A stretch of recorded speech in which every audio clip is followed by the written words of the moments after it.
y muy buenas noches, buenas tardes o feliz lunes, no sé, cuando nos vayas a escuchar.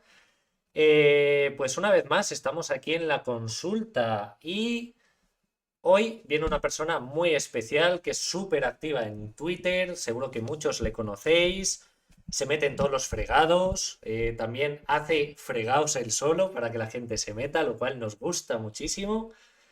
Así que nada, os voy a pedir a todos un muy fuerte aplauso para este señor, para Nacho. ¿Qué tal, Nacho? ¿Cómo estás? Mejor. Mira, por Ay, hablar. pobre. Es Es que estoy verdad. invocando el desastre. Estoy invocando el desastre por hablar. Bien, bien, mucho mejor. Que está buena faringitis, pero bueno, me siento renovado. Con mocos, pero renovado. Bien, muchas gracias por haber venido, por haber hecho el esfuerzo, porque es que Nacho, el pobre, ha estado pachucho toda la semana pasada. Hemos estado hablando un ratito aquí y es que las ha pasado un poco canutas, el pobre. Pensábamos ahí que tienes que seguir escribiendo, Nacho. No podemos quedarnos así. Ah, bueno, sí, sí, sí. Eso me digo a mí mismo, sí. Ay.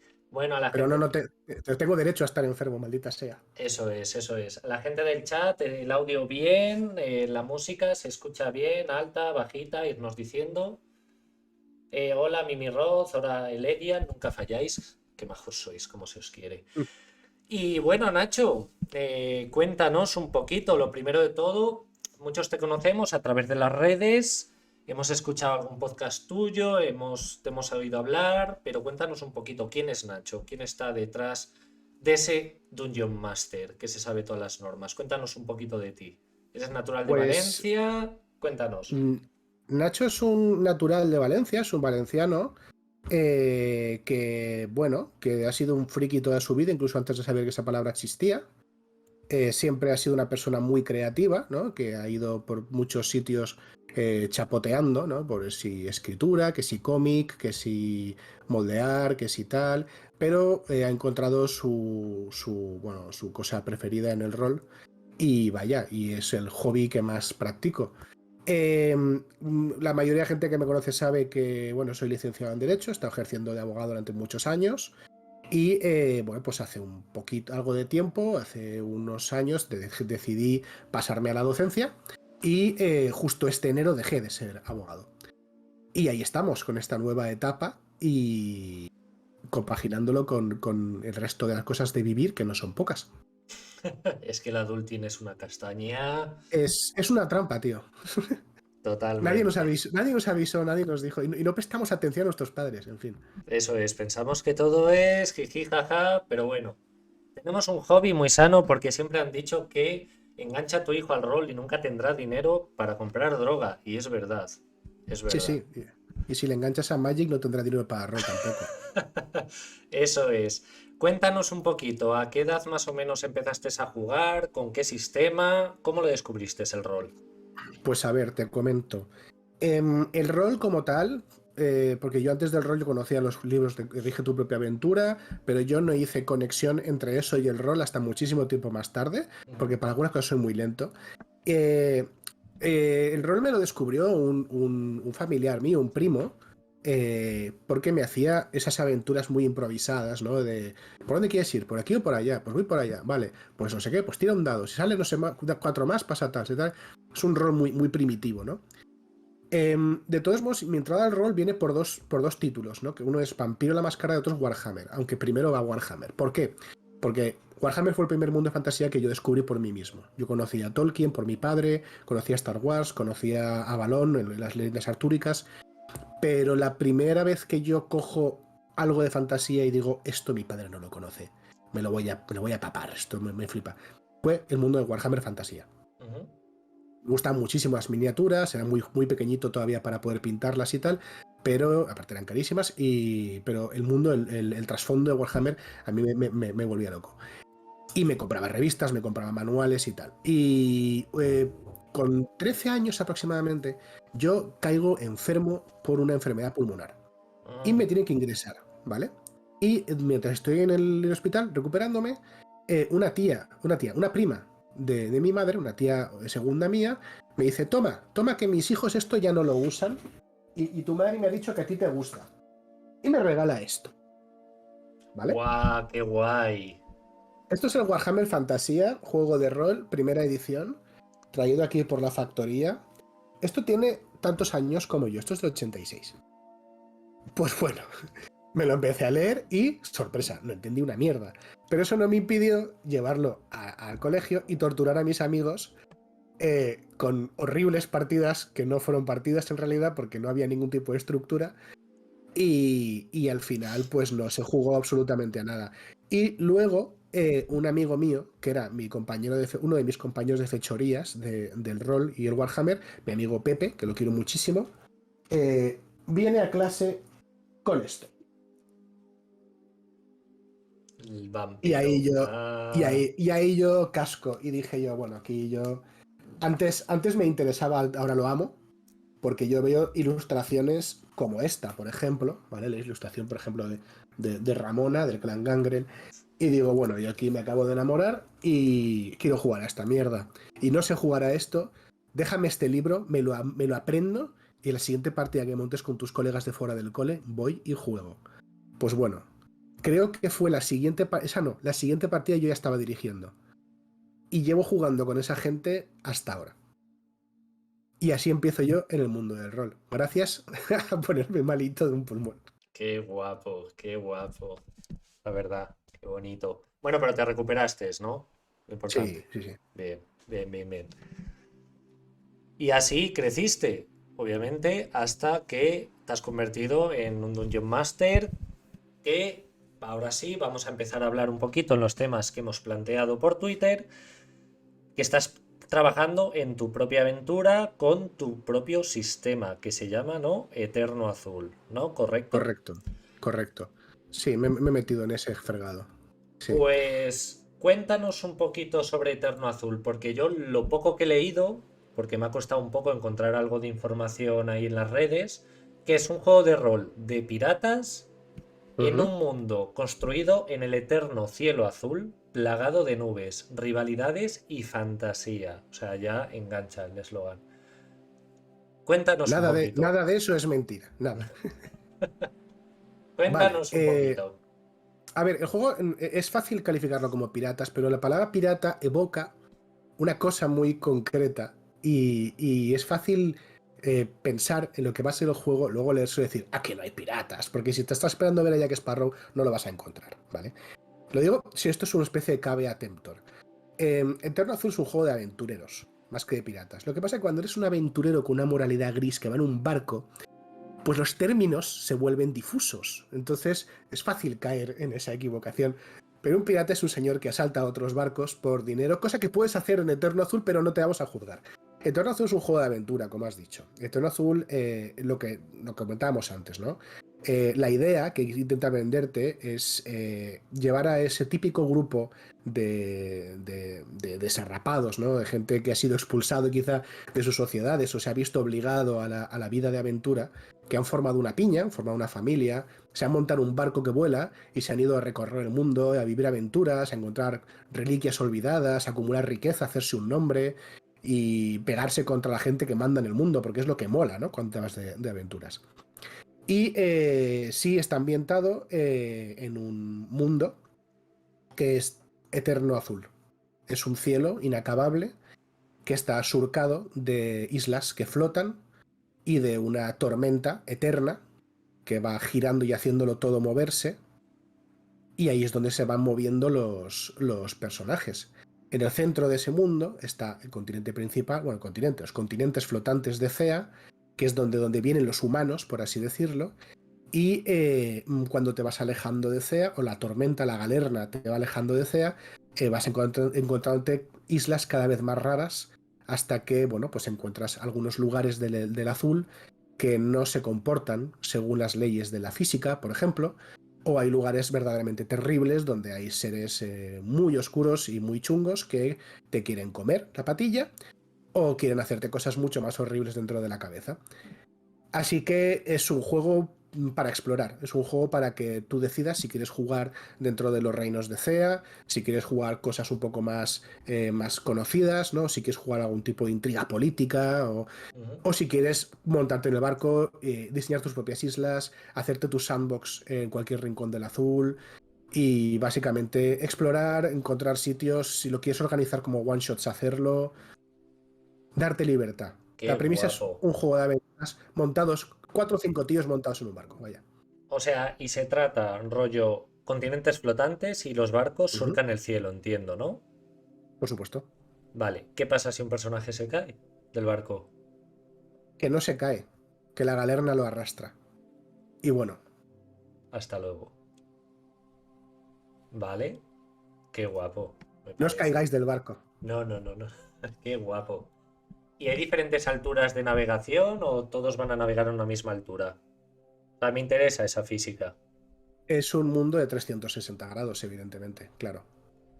Qué Lo que guapo. sucede es que ellos mismos no saben cartear, no saben mapear esa tridimensionalidad todavía. Con lo cual el jugador en principio no ha incluido mucha explicación geométrica y a ese grado de cartografía porque los propios personajes en el juego aún no saben hacer eso mismo. Ellos recurren a algunos métodos místicos para poder rastrear rutas que les llevan a lugares donde ya han estado u otros han estado. O pueden viajar a ver qué encuentran, pero no existe esa manera de cartografiar en 3 dimensiones en el escenario. Están trabajando en ello, pero todavía no existe. De hecho, vuestra tripulación puede ser los tíos que lo consigan por primera vez. Qué guapo. Dice Ledian por el chat que qué ambientación tan evocadora. Tiene muy buena pinta. Y que tu voz le recuerda al protagonista de Padre de Familia. No sé si eso es bueno o malo, pero Lo yo se lo... tomaremos como bueno. Sí, sí, sí. Ay. Entonces, el lore se trata básicamente de un mundo y, por cierto, ¿qué ambientación es ese mundo? ¿Tipo medieval? ¿Tipo cyberpunk? ¿Un poco mezcla? Es una muy buena pregunta. Mira, CEA, que es donde provienen todos los referentes culturales de los personajes, es un, como te digo, es un conjunto de islas continente que se mantienen juntas, ¿vale? Que esto es algo excepcional en el Eterno Azul. Ningún otro territorio se mantiene estable y junto todo el rato, lo que ha permitido que las culturas florezcan y se influencien unas a otras. La influencia más importante que ha tenido CEA fue hace unos, bueno, acabó hace unos 300 años, pero nadie sabe exactamente cuánto tiempo estuvo, que fue una raza de semidioses, una especie de espíritus encarnados llamados los Cide. Los Cide desarrollaron una ciencia mágica extraordinaria. El problema está en que un día desaparecieron, con su consiguiente debacle, porque están genial las debacles. Lo que es peor, la debacle causó que la humanidad empezase a olvidarles. Ahora los Cide quedan registrados en los antiguos escritos, pero nadie recuerda cómo son. Y la mayoría de gente no sabe cómo funciona su tecnomagia. De manera que hay un montón de reliquias esparcidas por Cea, pero también esparcidas por el azul, porque los Cide no se quedaron quietos, que nadie sabe para qué diablos funcionan o cómo funcionan. Con lo cual hay un montón de cosas que hay una especie de magia poderosa pero reservada para unos pocos y hay otra magia más pequeña reservada para unos pocos más, pero no tanto. De alguna manera, que se tiene, o sea, tiene que haber alguna manera de hacer volar los barcos al fin y al cabo. Entonces, no es una fantasía fantástico medieval en el sentido de que no vais a ver castillos y armaduras completas y princesas y reyes como la fantasía medieval de inspiración europea, ¿no? Ujú. CEA tiene varios referentes históricos y geográficos distintos, pero pensad que es un continente en el que llueve una barbaridad, o sea, llueve una barbaridad, por la tormenta no deja de llevar las nubes, hace mucho calor, tiene un clima prácticamente tropical, entonces la estética es bastante distinta. Por otro lado, hay lugares donde la tecnomagia de los Cid está más avanzada y existen cosas como pues, golems, ¿no? Como autómatas que pueden Ujú. funcionar a órdenes de sus dueños. La pólvora está bastante extendida, hay armas de fuego. Hay incluso armas de fuego que tienen como los revólveres o perdón, los rifles de retrocarga. Con lo cual hay una mezcla de tecnologías muy diversa. Puedes encontrarte gente viviendo como la Edad de Piedra y puedes encontrarte gente viviendo pues como en un escenario donde la magia sea algo muy común. Pensemos, por ejemplo, en Everron. Una mezcla bastante heterogénea en ese sentido. Qué guapo. Preguntan por el chat, por cierto, el Edian dice que sí, que tienes voz de actor, que entonces es muy Gra- bueno. Gracias. Y preguntan, ¿puedes hablarnos un poco más de cómo es esa tecnomagia, por favor? Yo creo que ya has comprado a este chico, ¿eh? Sí, la tecnomagia que veremos en Eterno Azul, o que vemos en Eterno Azul, se basa en en los principios de la magia de Eterno Azul, ¿vale? En la magia de Eterno Azul se basa en un concepto llamado el ciclo, ¿vale? El ciclo nos dice que todo lo que existe primero fue pensado o inspirado o ideado. Tenía, un poco hablando como si hablásemos de las ideas platónicas, ¿no? Antes de que existiese el árbol existía la semilla y antes de que existiese la semilla existía la idea, ¿no? La Oh, cristalización ideal de la semilla. Cuando la semilla se hace real, el ciclo gira. Cuando la semilla crece a árbol, el ciclo sigue girando. Y en algún momento el árbol morirá y se convertirá en simiente para nueva semilla. Y el ciclo habrá dado la vuelta completa. Con la magia, tú puedes parar el ciclo, echarlo para atrás, hacerlo más rápido. Puedes obligarle a que se comporte de una manera extraña. Pero para eso hacen falta dos cosas. Primero, poder personal y luego una voluntad fuerte. Y una fórmula para exigirle al ciclo que se comporte exactamente como tú quieres que lo haga. Cuando esa fórmula la pones por escrito, estás haciendo una inscripción. Solo necesitas meterle voluntad y magia para que eso funcione. La fórmula ya está escrita. Imagínate que tú pudieses escribir una fórmula en una cosa tan grande como un edificio o como un monolito. Paredes y paredes llenas de fórmulas y llenas de runas y de símbolos para hacer conjuros tan increíblemente complejos que diciéndolos tardarías a lo mejor una eternidad, no sé, años en pronunciarlo. Pero si está escrito y tú sigues alimentándole con magia, ese conjuro no solamente se lanza más rápido, sino que no para de lanzarse nunca. Está siempre activo. qué De esa guapo. manera, con estos artefactos, los CIDE pueden remodelar la realidad alimentando conjuros que están permanentemente lanzándose. Y ese es el tipo de tecnomagia que encuentras en Eterno Azul. Problema, queda muy poca gente que entienda cómo funcionan ese tipo de circuitos. Sí saben qué los alimenta, y es una forma de magia sólida llamada piedra viva. Un cristal azul, que se llama así, porque si lo plantas, plantarlo es una metáfora, pero si lo pones en el lugar adecuado, crece. De esa manera se puede cultivar la piedra viva. Y con eso, los místicos, los mercaderes y los señores de la guerra de Cea están en una carrera armamentística loquísima para ver quién es el que controla antes o quién es el que descubre antes cómo funciona la antigua magia y ciencia de los CIDE. Porque aquí que logre recordar cómo funciona será el nuevo amo del mundo.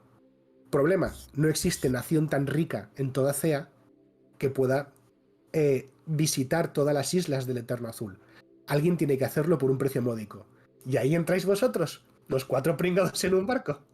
Qué guapo me parece. Dicen que tiene un cierto toque a steampunk y que es muy bonito, que es verdad, es cierto. La verdad es que lo que nos has contado a mí me ha convencido, sinceramente. Luego ya te haré una pregunta tirando al final del programa. Pero bueno, ya sabéis, si queréis seguir haciendo preguntas a través del chat. Ahora te voy a preguntar un poquito sobre la mecánica, ¿vale? Ujú. Seguramente haya ido cambiando a lo largo de todo el tiempo que la has estado machacando, ¿no? Pero por lo que he visto funciona con una mecánica básica en la que tienes una reserva de dados, ¿no? Y que los PJ se basan en tres características, ¿no? Que son competencias, talentos y algo así como objetos, ¿no? Cuéntanos un poquito, Eso es anterior, es muy anterior. ¿vale? Cuéntanos Em, un poquito. Todas esas ideas siguen estando en el sistema, pero ha variado bastante. Desde aquí, para empezar, dar un saludo muy fuerte a toda la gente que me está ayudando con el playtest, que sois un montón de peña y os lo agradezco muchísimo. Algunas personas me han dejado críticas horribles Muy crueles que me han hecho mucho daño. No, hablando en serio, me han hecho ver que ese sistema pues tenía varios defectos, ¿no? Ujú, Y ha ido depurándose y la versión con la que estoy trabajando desde principio de verano, la verdad es que me gusta mucho, con lo cual es la que he escogido como definitiva. Ahora en enero empiezan las pruebas de juego y veremos qué pasa. Mira, actualmente las tiradas básicas del sistema van de la siguiente manera. Tienes una pequeña lista de acciones. ujú, Si has jugado a Blades in the Dark o algún Forge in the Dark, sabes sí, a qué me refiero, ¿vale? ujú, Son verbos en infinitivo, 10 verbos en infinitivo, ¿vale? Que cubren un poco aquellas cosas que un personaje dentro de este juego harán en una sesión de aventura, ¿vale? Como te puedes imaginar, no hay informática, ni tampoco hay demasiadas acciones que se refieran a, ¿cómo decirte?, a la introspección sentimental, ¿de acuerdo? Porque lo que vas a hacer normalmente en Eterno Azul va a ser intentar no morirte por una trampa, luchar a espada sobre la cubierta de un barco, ujú. manejar un barco, buscar trampas, buscar inscripciones rúnicas. Evidentemente esto es un juego de rol, quiero decir, yo he intentado cubrir todas las cosas que tu personaje podría necesitar en cualquier situación. Por supuesto, hay una acción social y no somos novatos. Pero estas 10 acciones luego se complementan con una serie de rasgos que he llamado señas, ¿vale? Que se parecen mucho a los aspectos de Fate, en el sentido de que dicen cosas del presente, del pasado, del cuerpo y del espíritu del personaje. Ujú. No son aspectos porque los aspectos suelen ser ambivalentes, tener algo de bueno y algo de malo. Las señas se intenta que sean siempre cosas que digan al menos algo bueno de ti, ¿vale? O que haga pensar en qué cosas se te podrían dar bien solo por el hecho de ser tal cosa. Pues bien, cuando estás a punto de hacer cualquier cosa que podría resultar en una consecuencia para ti o para la gente que te rodea o en general una consecuencia para la situación presente, coges la acción correspondiente, que por supuesto es discutible, y luego miras si hay alguna de tus señas que te sirva. Si alguna de tus señas te sirve, coges el dado asociado a la seña. Si ninguna de tus señas te sirve, coges un dado de 6. Lo sumas al dado de la acción y lo tiras. Si al menos uno de los dados saca un 5 o más, es un éxito parcial. Si dos de los dados sacan 5 más, es un éxito completo. Ujú. Si ninguno de los dados saca un 5 más, tu culo es mío. Y yo decidiré cómo ha salido tus acciones, ¿vale? Tanto en el caso de que yo decida, como en el caso de que saques un éxito parcial, va a haber una consecuencia para ti. Y así se mueve Tono Azul. Qué guapo. Evidentemente, luego hay cosas que complican un poco esta mecánica. Hay unos dados de traba, que son dados de 4, que simbolizan riesgos adicionales. Y te comerás una consecuencia adicional si en alguno de ellos, al menos en uno, sale un 1. Y luego hay un tercer dado que puede o no existir, que es el dado de ventaja, que puede ser un dado de 8, de 10 o de 12, dependiendo de cuántas ventajas tengas a tu alcance. Y en general, va así todo. Por no decirte que va así todo siempre. Lo que pasa es que, claro, luego hay algunas reglas opcionales que son opciones porque puedes no usarlas si no quieres, de exploración, de interacción social, que se complican un poquito más, dando efectos ampliados a las tiradas. Pero con esa regla básica puedes tirar una campaña entera o las que quieras. No, no necesitas usar las reglas avanzadas si no las quieres. Qué guapo.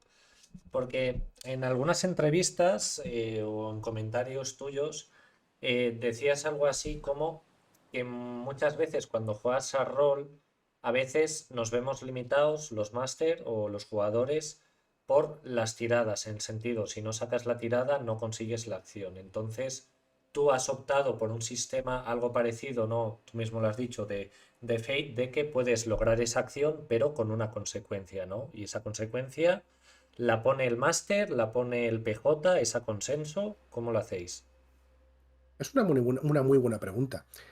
A ver, las consecuencias surgen, yo creo que en cualquier juego de rol que maneje esto, incluso aquellos que no manejan esto, las consecuencias siempre deberían surgir a raíz de las circunstancias y de dos cosas que confluyen en cualquier acción que haga un PJ, que es una intención y un acercamiento. ¿vale? O sea, ¿qué quiero hacer y cómo lo intento hacerlo? Solo con esas dos cosas ya puedes sacar un montón de consecuencias. Pero no es lo mismo intentar colarte en la fiesta intimidando al guardia que colándote por detrás. El fin es el mismo, pero el método es muy distinto. Entonces las consecuencias van a ser también muy distintas, ¿no? Yo creo que las consecuencias en Eterno Azul, tal y como se plantea, las he explicado en el juego, cosa que por supuesto pues puede tener una revisión y tal, eh, vienen de ahí, vienen que deben cumplir con las circunstancias en las que se está moviendo el PJ en ese momento. Creo que es, es un muy buen ejercicio hablar de los riesgos con el jugador antes de que su personaje intente algo que le lleve a tirar dados, que sepa dónde se está moviendo y qué es lo que su personaje puede percibir como peligroso en la situación. Y creo que es una labor también de honestidad por parte del director de juego acoplar las consecuencias a esos riesgos previamente asumidos. No quiere decir que no te puedas sacar algo de la manga, pero cuando te sacas muchas cosas de la manga muy seguidas, lo más probable es que la gente se sienta engañada. Si, si tú Sí. haces una serie de anuncios, está fuertemente guardado, está oscuro como la boca de un lobo. Además de eso, el duque sospecha de que alguien quiere robarle. Y las consecuencias vienen por la oscuridad, por los guardias y la paranoia del duque, pues todo queda muy hilado, ¿no? Porque además, si los jugadores han hecho algo para evitar alguna de esas, esa ya no puede entrar como consecuencia. Y se sentirán muy inteligentes. La van a cagar igual, ojo, ¿eh? Pero ya no va a ser eso lo que les fastidie. Con lo cual, no sé si he contestado tu pregunta. Sí, sí, sí, sí, qué guapo, me parece, la verdad. Y una cosa también respecto al sistema, porque seguramente lo habrás actualizado, pero una de las cosas que he leído es que el tema de subir los niveles va a través de compras por oro, ¿no? Y a través de descansos. Cuéntanos un poquito. Sí, sí, esto es una de las cosas que más me gustan del sistema y confieso abiertamente, sin ningún tipo de vergüenza, que lo he fusilado vilmente de Blades in the Dark y de Tesoro y Gloria, que es un juego como la copa de un pino que debería estar, no sé, debería estar en algún tipo de podio. Un besito muy grande para Telmo, que es un tío genial. Y cuando lo leí en ambos juegos, me pareció una solución muy interesante para un problema recurrente que a veces tienen algunos juegos, que es el tema de la experiencia, ¿no? Que puede ser un tema muy meta, ¿no? Yo recuerdo, creo que he tenido este debate con Dungeons y con Vampiro a lo largo del tiempo, que los puntos de experiencia hay gente que no los ve realistas, ¿no? Y prefiere dar puntitos conforme tenga sentido y tal y cual. Pues vale, pues no hay puntos de experiencia. Es que ¿Quieres ahí, entrenar? ahí podemos hacer una filosofía con el tema de la experiencia brutal. Claro, Es claro. que Tú quieres, aparte, esto viene hilado por otra cosa que ya te contaré y lo vas a entender seguro. Tú quieres subirte el personaje, quieres ser más cheto y más poderoso, perfecto. Sal ahí fuera a saquear tumbas o hacer encargos para mercaderes de dudosa catadura. Y luego, cuando tengas dinero, vive a cuerpo de rey, vete de juerga, estudia pergaminos, vete a cenas y a recepciones con gente rica e importante. Vive como lo que eres un aventurero. Y cuando te quedes sin pasta, otra vez de vuelta al barco.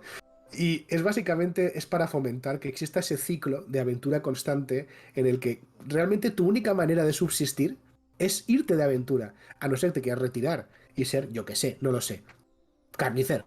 Pues vale, pues eres carnicero. Aquí archivamos tu personaje y hasta más ver, nos hacemos uno nuevo.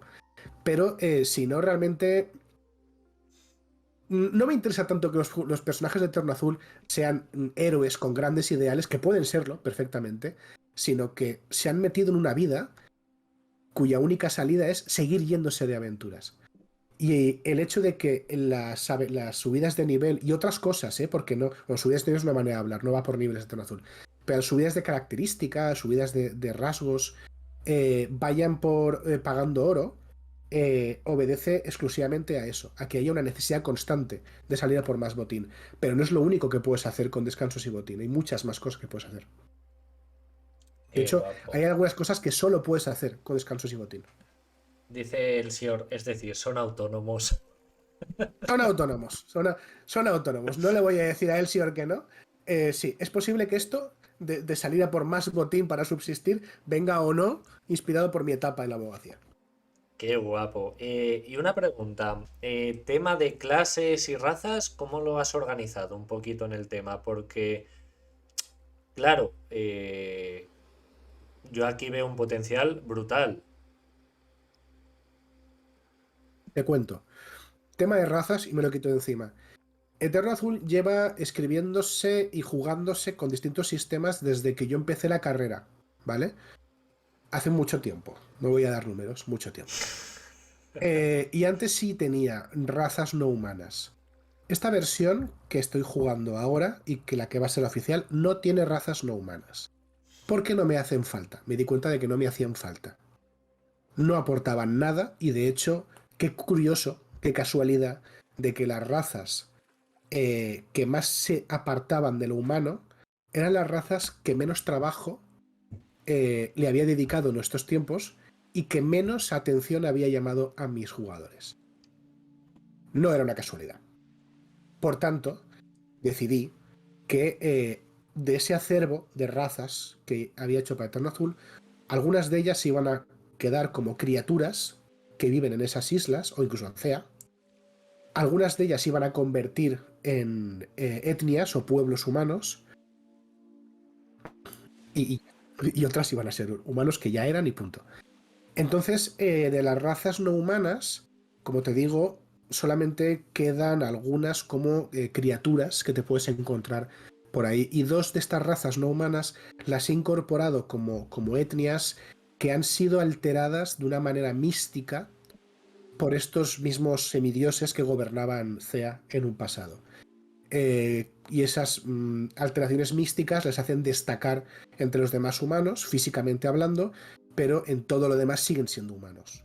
O sea, no han cambiado de raza o de especie, siguen siendo seres humanos a casi todos los efectos. Qué guapo. Y en cuanto a las Respecto, clases, exacto, respecto a las clases, para esta versión de Eterno Azul yo quería hacer muy pocas clases, ir por la vía del OSR y meter guerrero, explorador, mago, a cagar, y luego ya ir metiendo especializaciones por otra vía, o hacer todo lo contrario y marcarme un Electric Bastion Land y tener no 100, porque Electric Bastion tiene 100 clases, pero sí hablando con Black Temper, que es una persona que me ayuda muchísimo con este juego, eh, me hizo ver lo bonito que podría ser, lo estético podría ser un casillero de 6x6, ¿no? De 36 casillitas, por si alguien quisiese tirar aleatoriamente el arquetipo de su personaje. Y tengo 36 arquetipos de personaje. Un arquetipo no es una madre mía. clase. No es una clase en el sentido de que no es una clase como las del Dungeons que tienes 20 niveles de recorrido. El arquetipo es una pequeña explicación de qué hace tu arquetipo, te da una seña, que es la seña de tu arquetipo, una aptitud especial, una habilidad especial de arquetipo y las cosas con las que empiezas, ¿no? Tu equipo con el que empiezas. Y con eso ya estás. Y la clase en principio no tiene más desarrollo que eso. Tú el día que te embarcas en el Eterno Azul empiezas siendo un mercenario. Pues chachi piruli. Te apuntas lo que tiene el mercenario y de aquí en adelante tu destino es tuyo. Tú sabrás cómo acabas siendo o qué acabas siendo. Pero no vas cambiando de clase, por así decirlo. Vas adquiriendo otras capacidades que están abiertas a, bueno, pues al dinero que vayas encontrando por ahí. Qué guapo me parece. Me encanta, me encanta. Hasta el Claro, momento a mí me has comprado, ¿eh? hay arquetipos más sencillitos, tienes el granuja, tienes el arcanista, tienes el pastor espiritual, una especie de chamán, tienes el mercenario, y luego tienes a la garra de Nekune, tienes el guerrero avalancha, tienes el berserker Kaamba, o sea, tienes un montón de arquetipos muy específicos del escenario que si no te lees lo que hace, pues no lo vas a saber. No vas a saber qué es, ¿no? O sea, algunos son fácilmente entendibles y otros están muy vinculados a la idiosincrasia de Eterno Azul. A mí le hizo gracia a una de las personas que le voy pasando cosas para que me las vayan leyendo y que me den consejo. Le hizo gracia. Había un arquetipo, hay un arquetipo que se llama Proveedor de la Bruma, que me dice, Nacho, y yo, ¿qué? Y se le has puesto este nombre tan brutal a un contrabandista. O sea, yo sí. Dice, ¿es Han Solo? pero con una gorguera de Cervantes. Soy proveedor de la bruma. No, eres un contrabandista, mamón. Pues sí, es lo que he hecho, sí. Qué guapo me parece. Y ya para ir cerrando un poquito, Ujú. porque tenemos más temas para hablar, también has comentado algunas veces que en Eterno Azul es difícil que un personaje muera, ¿no? Eh, entonces, yo entiendo que los combates tendrán un sistema también de puntuación de vitalidad o similar, ¿no? Sí, Pero claro, también has dicho que si un jugador busca que su personaje muera por hacer el gamba, pues va a morir sí o sí. Entonces, es que cuéntanos un poquito, o es que das la posibilidad también como un poco del sistema Fate, que cuando llegas a cero queda fuera de combate y puede... Ah, correcto, correcto, eso es exactamente lo que pasa. Se parece muchísimo al sistema de Fate en ese sentido. Al principio quería basarlo todo en un sistema de vitalidad, no, como, no de colapso en cero como en Dungeons, ¿no? Dungeons, mientras tengas un punto de golpe, todo va feten. Si caes a cero, ahí ya no feten. mm, Nunca me ha gustado, ¿vale? Entiendo por qué funciona así, pero nunca me ha gustado. Pero tampoco quería hacerlo sobrecomplicado. Entonces al final me di cuenta de que Fate propone una cosa muy inteligente. Y es que tiene dos reservas de vida. Una ujú. a corto plazo y otra a largo plazo. Están las consecuencias, está el estrés. Y yo he hecho algo muy parecido. Tú tienes un umbral de vigor, se me ha ido de la cabeza. Es mi propio juego, ojo. Esto me pasa muy a menudo. No pasa nada, Tienes es normal. un umbral, ¿cómo se llama? De aguante, aguante. Tienes un umbral de aguante, ¿vale? Y luego tienes 3 espacios de herida. He reservado este tipo de cosas para el daño físico, el daño emocional y psíquico lo llevo por otra parte. Cuando te van haciendo, vas acumulando daño, si ese daño iguala o supera tu aguante, es más de lo que puedes soportar, ¿vale? Y caes inconsciente, caes derrotado. ¿Estás muerto? No. ¿Estás moribundo? No. Estás derrotado. Ya no puedes seguir jugando. Hasta que alguien te levante, estás derrotado. Estás en el suelo babeando. Probablemente tengas magulladuras o alguna de esas cosas que pasan en las películas cuando crees que ha muerto pero en realidad no ha muerto. Estás derrotado. No estás en peligro de morir a menos que alguien te vuelva a hacer daño o te remate activamente. En cuyo caso te mata. Fin. No hay tiradas de salvación. No. Si estás en el suelo y el malo te amoquina con la espada, te mata. Pero puedes permitir. Esto más que Fate viene de Juego de Tronos. Pero es el mismo espíritu. O puedes permitir que todo el daño que ibas a absorber de un solo ataque se convierta en una herida. Ujú. Esa herida te va a estar puteando durante mucho tiempo, hasta que se cure. Varios días, en realidad. Pero ese daño que no te apuntas y que no cuenta contra tu aguante. ¿Es difícil morir? Sí. ¿Por qué? Porque entre los recursos que tienen los personajes y que tienes esa capacidad de decidir a dónde van tus recursos cuando te causan daño, y aparte hay maneras de reducir el daño que vas recibiendo, ¿vale? Es complicado morirse por accidente, que es lo que yo quería evitar. Yo lo que quería evitar era que los muertes por accidente. ¿Los personajes son inmortales? Ni de lejos. Si te metes en un lío suficientemente gordo, te vas a ir al hoyo. Porque si llegas a 3 heridas y algo te obliga a sufrir una cuarta herida, te mueres. Si te quedas, o sea, si el daño acumulado supera el aguante, te mueres. O sea, te mueres no, caes inconsciente, caes derrotado. Y si estás derrotado y nadie te puede ayudar, lo más probable es que te rematen, o te capturen, o yo qué sé. Entonces, hay algo que se llama daño masivo. Si te dispara un cañón a bocajarro, A ¿vale? ver, De acuerdo. O sea, hay cosas que te van a matar. Y si no te matan, o sea, el daño masivo es una regla que básicamente dice, esto debería matarte, ¿vale? Siendo sinceros, deberías estar muerto si te pasa esto. Pero por si acaso no quieres que se muera el personaje, usa esta regla. El daño masivo te deja muy baldado, te deja muy hecho mierda, pero no te mata directamente. Aunque debería haberte matado. tuyo. Entonces, Perfecto. te deja muy hecho mierda. Te puedes recuperar de ese daño, pero no vas a ser el mismo durante unos días. Vas a estar dolorido. Qué guapo. Pues nos ha contado Nacho un poquito a los que habéis ido llegando, un poco sobre Eterno Azul. que es un juego de rol que van a empezar con un testeo más profundo, ¿no? En enero. Me lo va a publicar con Shadowlands. Hemos estado hablando un poquito de ello y muy buenas noches. Pregunta por el chat, ¿hasta qué punto se parece esa forma de vitalidad a Séptima Mar? No sé qué sistema de vitalidad tiene Séptimo Mar en segunda edición porque no lo estudio a fondo, pero yo te diría que se parece muy poco al sistema de primera edición, muy, muy poco. O sea, el tema de las heridas, no sé qué, y las series dramáticas, no tiene mucho que ver. Ujú. En Séptimo Mar es verdaderamente difícil morir por accidente y en Eterno Azul es difícil, pero no tanto. No, no Ah, es la dice, inspira, no dice es la Andrax, inspiración. me refería a segunda. No Igual. lo sé, no lo sé, Andrax, no sé, José, porque no lo he jugado nada y además de eso es que no lo he leído prácticamente nada, pero te diría que no mucho. La inspiración más cercana es Fate o Juego de Tronos, el de Green Ronin, si quieres hacerte una idea de cómo funciona. Pero bueno, José no tiene que preocuparse porque lo va a jugar en breve. Antes de pasar un poco a las preguntas de Twitter, que también quiero hacerlas porque la gente se ha molestado en hacerlas, dice Ledian, ¿hablas a tus alumnos de rol? Yo creo. Yo todavía no tengo alumnos, Ya. entonces En no. un futuro, Y quizá.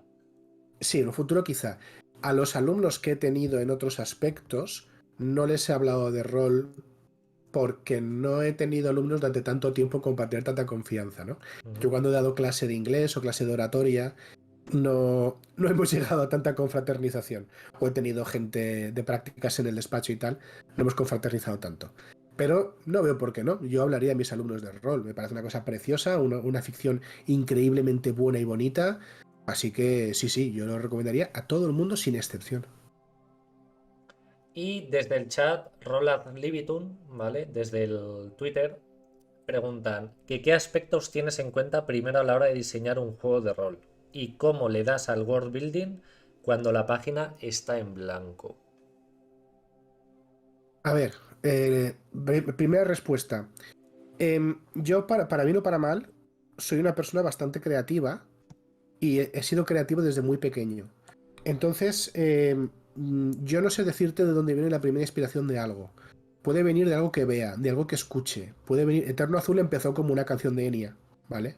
Caribbean Blue. Entonces, imagínate a dónde puede llegar un estímulo de este tipo. Cuando hay algo que me inspira, lo que hago es escribir o dibujar lo que me viene. Y luego normalmente, conforme va cogiendo más cuerpo esa idea, se van añadiendo otras ideas satélites que tenía alrededor. Y va todo formando una amalgama que va cogiendo forma y le voy moldeando para lo que quiero que sea en un momento dado. Entonces, no sabría decirte por dónde empieza. O sea, no te digo, no, esto empieza con un... mira, Eterno Azul en concreto, el escenario ya estaba creado y de hecho ya he probado 4 o 5, bueno, 4 o 5 no, pero 2 o 3 seguro sistemas distintos de juego para Eterno Azul. Y este lo he hecho ex profeso, lo he hecho adrede, cogiendo cosas que me gustaban de otros juegos para recrear las sensaciones que yo quería en Eterno Azul. Para darle mecánicas, darle huesos a ese espíritu, carne y huesos, a ese espíritu que ya estaba hecho. En este caso, primero ha sido el escenario y luego la mecánica. Pero puede suceder que pase al revés. O sea, yo tengo varios juegos de rol más o menos completos hechos, escritos en libretas desde que tengo 14 o 15 años. Y a veces fue un sistema de juego que vi por ahí y fue de, oh, ¿cómo me muevo este sistema? Voy a hacerlo a mi manera y meterle un escenario que le pegue. Y a veces fue al revés. Fue decir, mira qué escenario se me ha ocurrido. Voy a meterle un sistema que me guste. Depende. Y lo segundo, haz muchas listas, muchísimas listas de cosas que se te ocurren. Muchísimas. Escribe lo que se te venga a la cabeza, lo que te inspiren las cosas. Cuando tienes un montón de cosas a las que recurrir, no existe la página en blanco. O sea, la cuestión no es tener la página delante y que salga bien a la primera. Eso es imposible. Bueno, no es imposible, pero es improbable. Con lo cual no lo intentes. De hecho, no intentándolo te va a salir más veces que intentándolo. Eh, yo nunca empiezo con una página en blanco. Siempre empiezo con 4 o 5 documentos llenos de pajas mentales y de comentarios y de ideas que he ido plasmando a lo largo de un tiempo mucho, mucho mayor. A veces años. Qué guapo. Y vamos a ir cambiando ya a la segunda parte. Bueno, ya queda un cuarto casi de tiempo. Y es hablar un poquito de Nacho del síndrome del impostor. Hemos estado Ujú. hablando un poquito antes de empezar la emisión, un poco sobre el síndrome del impostor. Nacho lo ha sufrido, yo creo que todos lo hemos sufrido en alguna ocasión de nuestra vida. Y bueno, básicamente, para los que no estéis familiarizados, porque algunas personas habéis preguntado por Twitter, el síndrome del impostor es una sensación que tenemos, que se nos genera subconscientemente y en la que percibimos que o no merecemos el mérito de algo que hemos recibido, un puesto de trabajo, por ejemplo, y pensamos que somos impostores, por eso se llama así, que estamos ahí porque hemos engañado a alguien o que no hemos tenido suerte. Entonces, cuéntanos, Nacho, ¿qué experiencia has tenido con esto? Un poquito, ¿cómo lo has afrontado? ¿Cómo lo has superado? Cuéntanos. Uy, experiencias muchísimas. Yo lo llamo Impos. Es mi colega. Nos conocemos mucho, nos damos de cañas. A ver, yo en este sentido puedo hablar de este tema, pero porque lo he sufrido muy a menudo y desde hace mucho tiempo. Yo no soy psicólogo, yo tengo formación como mediador y gestor de conflictos, pero ahí está donde llega mi formación psicológica. Pero sí que he tratado este tema, sí, profesionalmente me refiero, así que tengo la experiencia que se tiene cuando uno se preocupa de lo que le pasa, ¿no? El síndrome del impostor yo lo asocio a una forma concreta de inseguridad. Ujú, Y en mi caso, por lo menos, y creo que no soy la única persona que le pasa, creo que viene también por un grado de autoexigencia muy alto, y realmente alto, a veces. Sucede que estos grados de autoexigencia nos llevan a ponernos unas metas que consideramos ahí es donde tengo que llegar para haber triunfado. Y en cosas como el rol, ¿no? Esas metas a veces son inalcanzables, porque te estás comparando, queriéndolo o no, te estás comparando con gente que a lo mejor te saca 3 o 4 años de, de trabajo, además de trabajo a destajo, de peña que ha hecho vídeos de todos los colores, que la ha cagado 1000 veces, que escribe 4 o 5 aventuras al mes, que son auténticas máquinas y tienen sus procesos y sus mierdas mentales, ojo, que de eso no se libra nadie. Y tú acabas de llegar. Y dices, tengo que estar ahí para triunfar, no a mi ciela. El triunfo y el éxito tienen maneras muy distintas de manifestarse y a lo mejor es a eso donde tú quieres llegar cuando llegues, si llegas. Te das cuenta de que no es lo que buscabas o te das cuenta a medio camino. Pero como eso es la definición objetiva de éxito dentro de ese mundillo, objetiva entre comillas, evidentemente, es ahí donde quieres llegar, o donde quieres no, donde te exiges llegar, mejor dicho. Porque es posible que no quieras, aunque tú creas que sí. Evidentemente, cuando logras algo en tu ascenso a ese Olimpo que te has imaginado, la gente te felicita, porque, bueno, al final acabarás haciendo algo bien. Pero no es eso lo que tú estabas buscando o lo que crees que buscas. Es algo menor. Y quizá hayas dado con eso por pura casualidad. Te lo he comentado antes. ¿Cómo he dado yo, cómo he llegado yo a colaborar con Shadowlands? ujú. Entrando dentro del chat de Shadowlands, hablando con ellos y haciendo yo mis cosas por otras vías que no tenían nada que ver con ellos, hablando por Twitter, dando mis opiniones, haciendo hilos, y yendo a charlas, llevándome bien con gente, y al final la gente ve tu trabajo y te dice, oye Nacho, tú que nos caes muy bien por estar en el chat y además vemos que haces cosas, ¿te parecería bien hacer cosas con nosotros? Ya está. Es que realmente no tiene más. O sea, ese es lo malo de no darle valor a los pequeños logros porque no son el logro que tú te estás exigiendo llegar. Eso para mí es el síndrome del impostor. Ujú. Es menospreciar esos logros porque no son el logro que mis expectativas me han marcado sin mi plena conciencia. Porque es posible que el éxito que tiene una persona, yo qué sé, puedo ponerte muchos nombres. Alex de Mansión del Dragón está en la cresta de la ola, el tío, y se lo merece. O sea, yo conozco poca gente, no, bueno, hay gente que respeto muchísimo en el rol. O sea, a mí me encantaría tener la productividad que tiene Mara Rivas. Y me encantaría tener, y me encantaría haber hecho tantos vídeos como han hecho, ¿vale? Sirio Sesenra o Michel González, que es un tío al que admiro profundamente, o Albert Estrada. ¿Y por qué no los haces, Nacho? Porque no quiero hacerlos. Es que no quiero. Quiero haberlos hecho, pero no quiero hacerlos. ¿Me explico? Es que eres un vago. No es una cuestión de vagancia. Es que no me interesa ese tipo de contenido para hacerlo yo mismo. O sea, no es una cuestión. Si hago eso, voy a hacerlo obligado.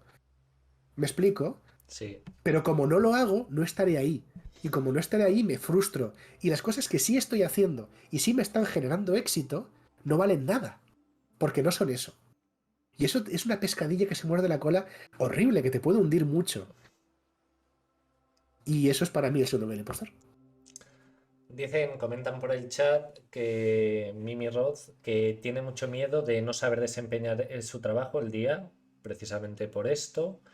Y Andrax dice que es muy importante ponerse metas cercanas y posibles, porque las metas altas muy elevadas llevan a ese síndrome o a generar frustración.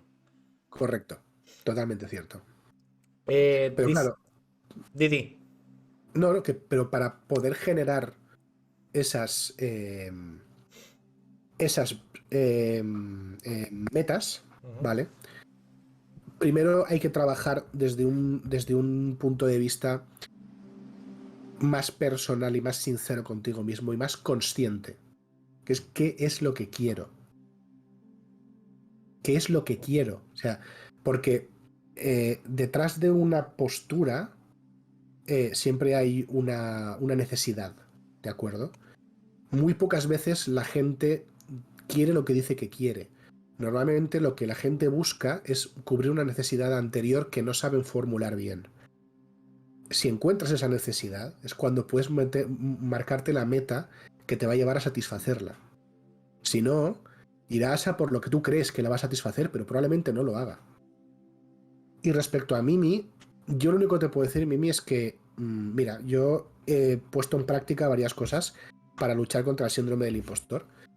Y más o menos funcionan, ¿vale? Hay momentos malos, pero más o menos funcionan. Una de ellas es esa, es trabajar desde lo que quiero conseguir, lo que quiero hacer, desde la conciencia de para qué estoy haciendo las cosas que hago.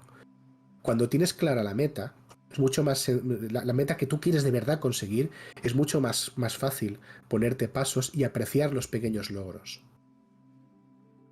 Y luego hay otra cosa que es te tienes que dar permiso para tener días malos, pero no te tienes que parar en el sentido, bueno, yo no me he entendido que no me tengo que parar en el sentido de que no puedo dejar de hacer las cosas que quiero hacer por miedo a que salgan mal, porque entonces no saldrán nunca. Y los errores son parte del aprendizaje y todo esto suena mucho a frases típicas, pero es que es verdad, es que es absolutamente cierto.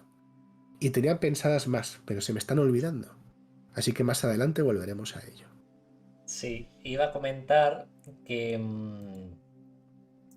dicen los psicólogos, ¿no? Porque este es un síndrome que padece cerca del 80% de la población, que básicamente un poco resumen lo que has dicho tú. Primero es centrar la atención en los hechos, es decir, centrarte en lo que estás trabajando, en conseguir lo que estás intentando lograr y no enfocarte o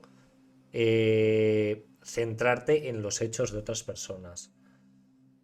Otra de las opciones para trabajar este tipo de cosas, de este síndrome del impostor, es hacer una lista. A los psicólogos, sobre todo de hoy en día, les encanta hacer listas que vienen muy bien. Y es coger una libreta, un papel y plasmar todos los logros que has conseguido a lo largo de tu carrera. Y cuando te dé este síndrome del impostor, recurres a ellos. Porque el síndrome del impostor es muchas veces como estos pequeños demonios o paranoias que nos hacemos. No hay peor enemigo que uno mismo, ¿no? Uh -huh. Muchas veces magnificamos en nuestra mente un problema que cuando lo compartimos no es tanto problema, que eso lleva a otro tip, que es compartir, no aislarse, hablar. ¿Por qué ocurre esto, precisamente? ¿Nunca habéis pensado alguna vez en, ¡buah, tengo una idea súper genial! La dices en voz alta y dices, pues al final no era tan genial. Pues ocurre lo mismo con el síndrome del impostor. Pensamos que tenemos un problema muy grande, pero a la hora de compartirlo, de soltarlo, nos damos cuenta, pues no, fíjate. Y sobre todo apoyarte en otras personas. Cuenta, Nacho, que te he visto ahí Eh, centrado. sí, sí, estaba escribiendo un par de cosas. Esto me pasó hace poquito con el sistema de magia de Torno Azul. Se lo Ujú. pasé a dos o tres personas, a Fran Azek y a Blood Temper. Y, oye, mira, tengo un problema con la magia porque esto no sé resolverlo. Y mientras estaba explicando, pensaba, el problema no es este, es que es una mierda. Y dije, no he dicho nada, lo rehago entero porque es horrible el sistema. Y, o sea que sí, muchas veces explicando las cosas en voz alta te das cuenta de lo grandes o lo pequeñas o lo distintas que son. Lo que quería decir con no pararse, que es que me acaba de volver a la cabeza, es una cosa que yo sentí, ¿no? Y me sentí muy orgulloso de haberlo hecho cuando empecé a escribir Eterno Azul, cuando yo ya había una previsión de que se publicase. Y es que a mí me daba mucho miedo. Me daba mucho miedo la perspectiva de, bueno, pues os lo podéis imaginar, ¿no? De tener un encargo editorial, hacer un trabajo malo, que no saliese bien, que tal, que cual. Bueno, pero escribí, lo hice. ¿Se ha ido la sensación de inseguridad? No. ¿Se ha ido el miedo? No. Pero lo he hecho con miedo. Es que al final lo tienes que hacer. Entonces, esa sensación de inseguridad se va yendo poco a poco cuando la expones continuamente, te expones a esa situación que al principio te daba miedo. Al fin y al cabo, la ansiedad, ¿no? Ese tipo de sentimientos no son sino tu cerebro gritándote muy fuerte que estás en peligro cuando no es verdad. Entonces, la exposición de sentarme, escribir, compartir mis ideas, decirle a la gente lo que estoy haciendo, preguntarles qué les parece, recibir rapapolvos, recibir alabanzas, eh, eso te va quitando miedo porque vas conociendo bien. Otra cosa que te va a quitar la inseguridad también, no del todo, pero la va a reducir, es la preparación. Cuando tú has trabajado en un ámbito y tú sabes que ese ámbito no lo controlas, pero por lo menos tienes herramientas para gestionarlo, cuando te encuentras con un problema en el ámbito, es más sencillo trabajar con él, incluso con miedo. Incluso con miedo. Esto es una cosa que yo me pasaba muchísimo con mi ejercicio profesional de la abogacía. Había cosas marcianísimas que no sabías por dónde venían. Pero como habías visto muchas parecidas, y si no las has visto, te has informado primero y sabes qué tipo de marcianadas pueden venir, más o menos te las puedes imaginar. Y eso sucede con todos los ámbitos laborales en los que podéis estar. En todos. En todos. O sea, siempre pueden pasar cosas rarísimas, pero normalmente el marronaco que te acabas de comer se lo ha comido antes a alguien distinto. Y esa persona lo habrá dejado en Yahoo Respuestas o en algún sitio, ¿vale? O alguna sentencia al respecto. Con lo cual, preparaos.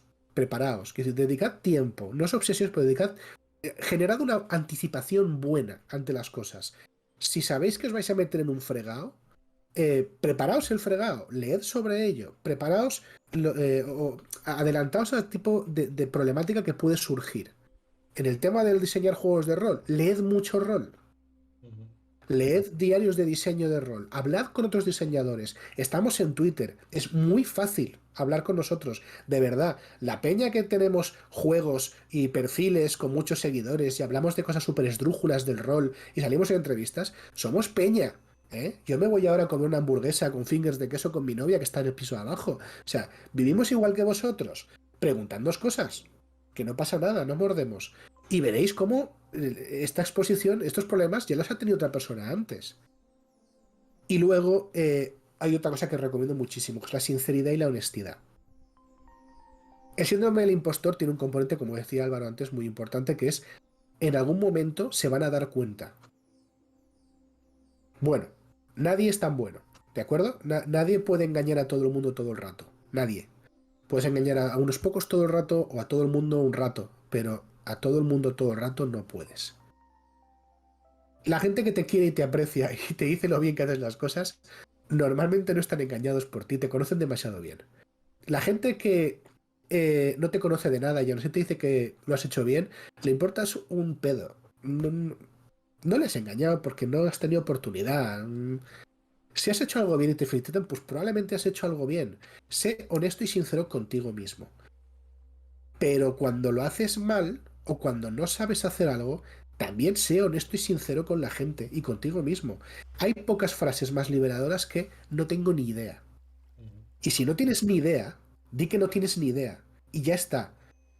Y si eso te hace quedar como tonto durante 5 minutos, no quedarás como tonto durante el resto de meses que vas a estar... Ahí sí que vas a estar intentando fingir lo que no eres. No tiene ningún sentido.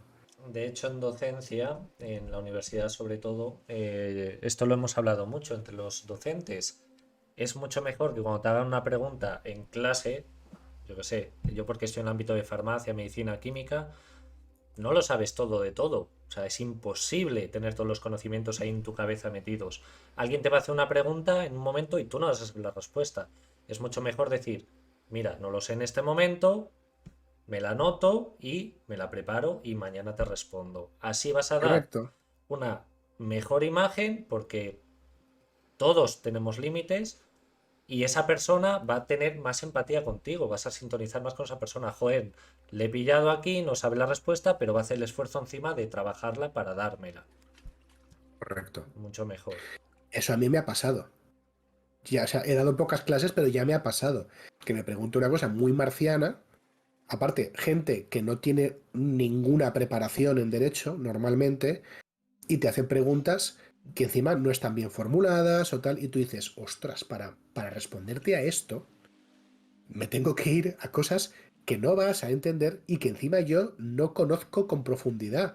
Así que me la apunto y voy a hacer una respuesta, primero, que no conozco y segundo, que tú entiendas. ¿Sabes? O sea, ya no es una cuestión de... A veces no tienes el conocimiento de transmitir el conocimiento y tienes que preparártelo bien. Entonces sí, es liberador decir, no lo sé. O mira, no tengo ni idea. O oye, mira, no sé hacer esto, por favor, ¿me lo puedes explicar? Necesito ayuda con esto.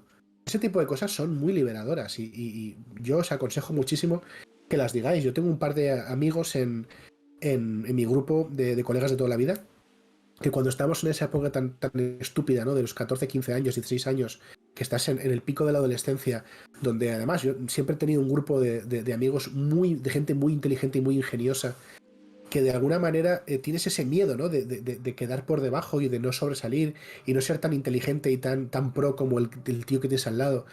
Pues tenía un par de colegas que abiertamente te decían, no tengo ni idea, o esto no sé de lo que es, ¿de qué estás hablando? Y yo los veía y decían, se la suda, a ese tío se la sudas ser el más listo del grupo. Está aquí pasándoselo bien y si algo no lo sabe te lo dice porque le da igual. Y me parecía muy admirable, muy, muy admirable. Y esa actitud en la vida a mí me ha ayudado mucho. Porque eso sí que sería ser un impostor. Ujú.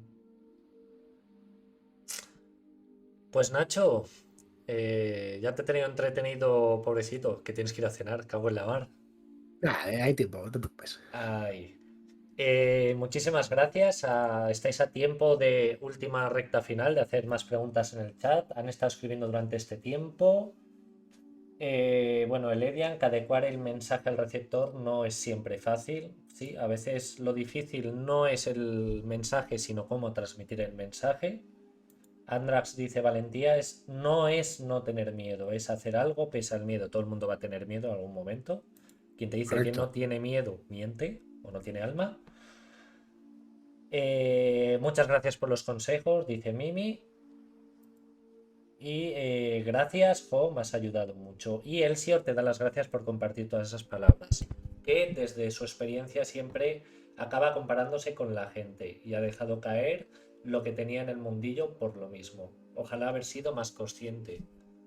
Es cierto, muchas veces las comparaciones son odiosas, sobre todo cuando lo hacemos desde nuestra propia perspectiva.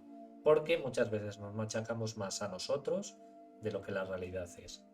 Bueno, yo tengo una colección de cuchillos preciosos con los que me apuñalo cada cierto tiempo. Ay.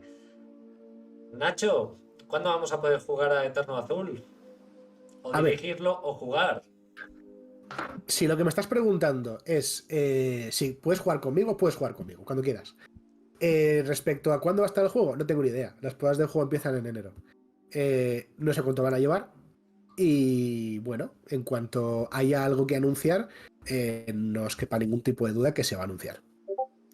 Así que hasta entonces, yo intentaré, me hace mucha ilusión, y es una cosa que Shadowlands ha hecho varias veces, hacer guías de inicio, ¿no? Hacer como pequeños paquetitos de reglas rápidas para que la gente vaya teniendo como un poquito de tastaeta. Y sería alguna cosa a proponer, a ver qué les parece la idea. Pero vaya, las cosas llevan su tiempo, yo llevo escribiendo desde verano y bueno, la cosa está muy avanzada, pero todavía le queda para estar. Vale. Tengo en mente unos cuantos grunetillos que te pueden gustar. Yo creo que Pues podemos hacer algo chulo. adelante. Perfecto.